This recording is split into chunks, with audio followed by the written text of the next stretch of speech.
우리나라의 대학 위기는 대학 생명력의 위기라고 할 수 있습니다. 대학 생명력은 대학의 생존의 문제이고 또 생존의의 문제이기도 합니다.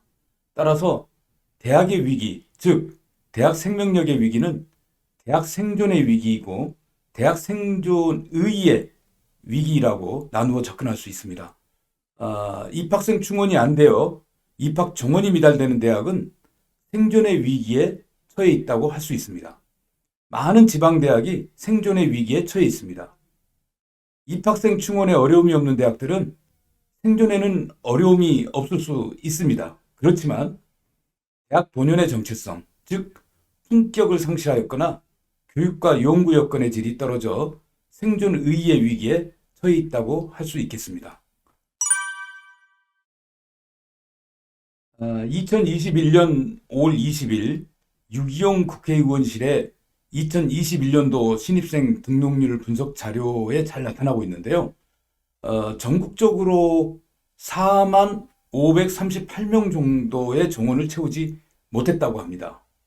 일반 대학의 경우 미등록 인원이 2020년 대비 4.5배 증가해서 16,355명을 기록했고요.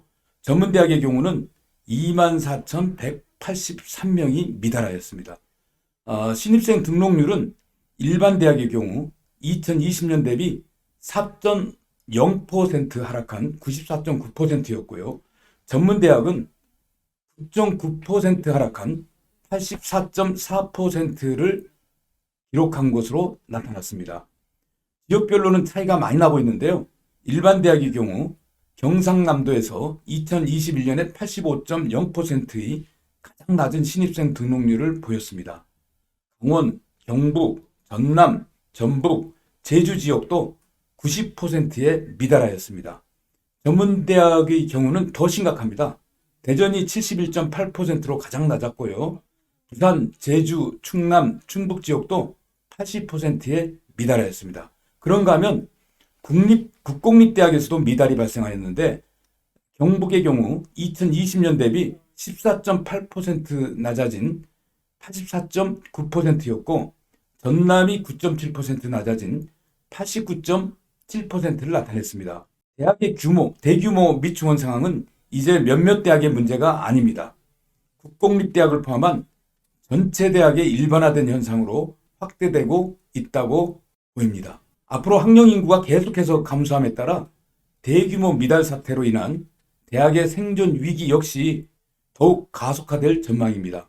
교육부는 2019년 8월 7일자 보도자료에서 2019학년도 입학 정원을 유지한다는 전제하에서 2024년에는 12만 4천 명의 입학생이 부족해질 것으로 전망하기도 했습니다. 앞에서도 말했듯이 대학 생존의 위기는 대학 본연의 정체성, 즉 품격을 상실하였거나 교육과 연구 여건의 질이 떨어져 나타나는 것들입니다. 대학을 크게 일반 대학과 전문 대학으로 나눌 수 있는데요. 많은 일반 대학이 학문과 연구보다는 전문 대학의 학과를 모방하여 직업 교육 기관화된 지 오래되었습니다. 우리나라에서 명문대학이라고 일컬어지고 또 대학 서열에서 상위권에 위치하고 있는 대학들은 논문의 질로 평가하는 세계 대학 순위에서 하위권에 머물고 있습니다.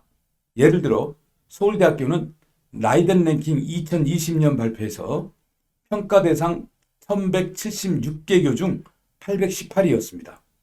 고려대학교는 853위, 연세대학교는 910위였습니다. 전임 교원 수가 절대적으로 부족해서 교육과 연구의 질이 떨어지고 있습니다. 일반 대학 교원 1인당 학생 수는 2018년 경제협력개발기구 평균 15명, EU23에서 조사한 EU23은 14명인데 반해서 우리나라는 24명입니다. 전문대학의 경우는 더 심각합니다. OECD 평균 16명, EU23 12명인데 반해서 우리나라는 무려 33명입니다. 더욱이 우리나라의 경우 전임교원의 50% 정도가 단기계약 저임금의 비정년 트랙 전임교원입니다. 네, 그렇습니다. 우리나라 대학의 위기는 낮은 대학 교육 경쟁력 순위에서 잘 나타나고 있습니다. 즉, 국제경영개발원과 세계경제포럼에서 발표한 대학 교육 경쟁력 순위에서 하위권에 머물고 있습니다. 먼저 국제경영개발원에서 발표한 대학 교육 경쟁력에서 우리나라는 계속해서 하위권에 머물고 있습니다. 2008년 55개국 중 53위로 최하위권이었습니다. 2007년, 2011년, 그리고 2015년에는 39위와 38위로 순위가 조금 상승하는가 싶었는데요. 2019년에는 다시 63개국 중 55위로 떨어졌습니다. 또한 세계경제포럼에서 발표한 자료에 따르면 우리나라의 대학 교육 경쟁력은 점차 떨어져서 최근에는 하위권에 위치하고 있습니다. 2012년에는 144개국 중 44위였으나 점차 순위가 떨어지더니 2017년에는 137개국 중 81위에 위치하였습니다. 우리나라 대학은 한마디로 덜부실대학, 부실대학, 더부실대학으로 서열화되어 있다라고 말할 수 있겠습니다. 우리나라 대학의 위기는 오래전부터 시작되었고 예견된 것이었습니다. 학령 인구가 감소한다는 것, 수도권 중심으로 인구가 집중한다는 것 모두 예견된 것이었습니다. 국제경영개발원과 세계경제포럼에서 발표하는 대학교육 경쟁력 순위에서 우리나라 대학교육 경쟁력 순위가 하위권에 있다는 것도 이미 오래전부터 알려진 사실입니다. 이에 대한 대비를 하지 않고 있었던 것이죠. 미셸 부커가 2013년 다보스 포럼에서 처음 발표한 개념인 헤세코플소를 떠올리게 됩니다. 헤세코플소가 온다고, 즉 갑자기 발생한 것이 아니라 계속적인 경고로 이미 알려져 있는 위험 요인들이 빠르게 나타나지만 일부러 위험 신호를 무시하고 있다가 큰 위험에 빠진다는 것입니다. 교육시민사회단체는 그동안 우리나라 대학의 위기를 오래전부터 예견하고 경고하였지만 관련 정부 부처는 적절한 대응을 하지 않았던 것입니다. 근본 원인으로 먼저 높은 등록금에 대한 의존도가 높고 정부의 재정 지원이 적다는 것을 들 수 있습니다. OECD 교육지표 2021의 2018년 고등교육의 GDP 대비 공교육비 비율에서 OECD는 정부 재원과 민간 재원 비율이 1%와 0.4%인데 반해 우리나라는 반대로 0.6%와 0.9%로 민간 재원 비율이 높습니다. 학령 인구 감소로 대학의 생존 위기를 맞이하게 된 것은 맞지만 학령 인구 감소 자체가 대학의 생존 위기의 근본 원인이라고 할 수는 없습니다. 학령 인구 감소가 대학의 생존 위기로 연결되는 것은 많은 대학들이 재정의 50% 이상을 학생들의 높은 등록금에 의존하고 있기 때문입니다. 대학의 재정을 학생들의 높은 등록금에 의존하지 않게 된다면 학령 인구 감소는 대학 생존의 위기와 관련이 없습니다. 오히려 학령 인구 감소를 고등교육의 격과 질을 높이는 기회로 삼을 수 있을 것입니다. 앞에서 우리나라는 일반 대학은 대학 교원 1인당 학생 수가 23명이라고 했습니다. 그리고 전문대학의 경우는 33명이라고 했습니다. 교원 1인당 학생 수를 OECD 평균 수준으로 낮추어 교육과 연구의 질을 높이려면 현재 학생 수 기준으로 학생 충원율을 일반 대학은 62.5%, 전문 대학은 48.5%로 낮추어야 합니다. 아니면 전임 교원 수를 늘려야 합니다. 그러나 낮은 정부 재정 지원과 등록금에 대한 의존율이 높은 대학들로서는 학생 충원율을 낮출 수도 전임 교원 수를 늘릴 수도 없는 상황입니다. 생존에 어려움이 없는 대학들도 역시 높은 학생들의 등록금에 의존하고 있기는 마찬가지입니다. 13년째 등록금이 동결되면서 재정의 어려움을 겪으면서 생존의 위기를 맞이하고 있는 것입니다. 적은 정부 재정 지원을 대학 평가를 통해 서열을 매겨 사업 방식 중심으로 지원하는, 즉 저지원, 고비용, 저효과 재정 지원 방식을 들 수 있겠습니다. 동일한 대학 평가 지표로 모든 대학을 평가하면서 각 대학의 다양성을 파괴하고 획일화와 서열화를 강화시켰던 것입니다. 많은 대학들은 이러한 대학 평가가 어떤 문제를 가지고 있는지 잘 알고 있고 지적도 하였습니다.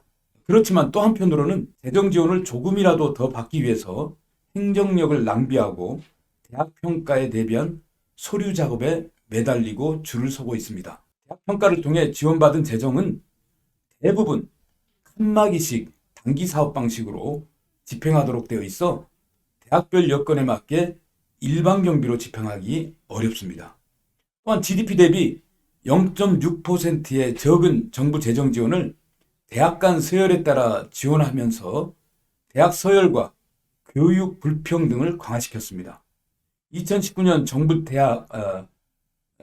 대학 재정 지원 현황에서 일반 대학에 대한 일반 재정 지원은 4조 7,720억 원이었고, 상대적으로 가계소득이 낮은 학생들이 많이 입학하는 전문대학은 일반 대학의 10분의 1인 4,661억 원에 불과했습니다. 또한 대학교육연구소의 2019년 교육부 및 타부처 대학 재정지원 현황 자료를 살펴보면 수도권 대학은 대학당 224억 원을 지원받았고 지방대학의 대학당 지원액은 120억 원 정도여서 2배 가까이 차이가 났습니다. 먼저 앞에서 대학 위기의 해결해야 될 원인으로 저지원, 고비용, 저효과 재정 지원 정책을 살펴봤는데요. 그러한 그 재정 지원 정책을 고지원, 저비용, 고효율 정책으로 정책 방향을 대전환해야 합니다. 고지원, 저비용, 고효율 정책은 그동안의 대학 간 차별적 지원 방식에서 벗어나 전체 대학이 등록금에 의존하지 않도록 무상화를 실현하는 것입니다. 교육과 연구 여건의 질과 격을 골고루 향상시켜 교육 불평등을 해소하고 대학의 공공성을 실현하는 것입니다. 대학의 상향 평준화를 이루는 것입니다. 이러한 정책 대전환을 통해 각 대학이 학생 충원율에 집착하지 않도록 하면서 전체 대학의 정원을 조정하고 교원 확보율을 높여 교육과 연구 여건을 개선하고 고등교육의 생태계를 건실화해 가야 합니다. 본연의 정체성과 각 대학의 다양성을 찾도록 해야 합니다. 존도된 목적과 수단을 바로잡아야 합니다. 그 다음으로 사립대학이 상당히 많은 상황에서 대학 운영의 민주성과 투명성을 갖추도록 하는 정책이 필요합니다. 대학 운영의 민주성과 투명성을 갖추어야 대학 자율성의 의미가 살아날 수 있기 때문입니다.